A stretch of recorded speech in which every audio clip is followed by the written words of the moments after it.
Berita melaporkan negarawan ulung Tun Dr. Mahathir Mohamad akan membuka satu daripada 5 kapsul wawasan 2020 yang disimpan secara rapi oleh Menara Kuala Lumpur Sdn Bhd. Saudara, kapsul masa ini adalah sebahagian daripada sejarah negara. Bukan sahaja menyimpan ucapan Tun Dr. Mahathir, akan tetapi menyimpan kertas-kertas pentadbiran semasa zaman beliau.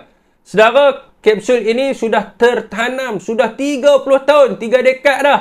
Dan akan dibuka pada 13 April 2025 ini. Saudara dan saudari, malangnya lah kerajaan hari ini tak langsung menghargai ataupun mempromosikan hari bersejarah ini. Sebagai rakyat Malaysia, jom kita ramai-ramai pikul tanggungjawab ini. Saya telah mendapatkan pengesahan daripada Menara Kuala Lumpur Sdn Bhd, di mana lagu tema yang akan digunakan semasa majlis ini adalah lagu Wawasan 2020 yang diperkenalkan pada tahun 1991 bersempena dengan pelancaran visi negara Wawasan 2020. Dan nombor 2-nya adalah lagu Jalur Gemilang yang dilancarkan pada tahun 1997 sempena sambutan Hari Kemerdekaan yang ke-40, di mana Menara Kuala Lumpur merupakan simbol ikonik di dalam lagu itu. Dan yang terakhirnya, tidak asinglah bagi rakyat Malaysia, lagu Sejahtera Malaysia. Jadi lagu ini digunakan sebagai tema rasmi semasa zaman Tun menjadi Perdana Menteri waktu itu.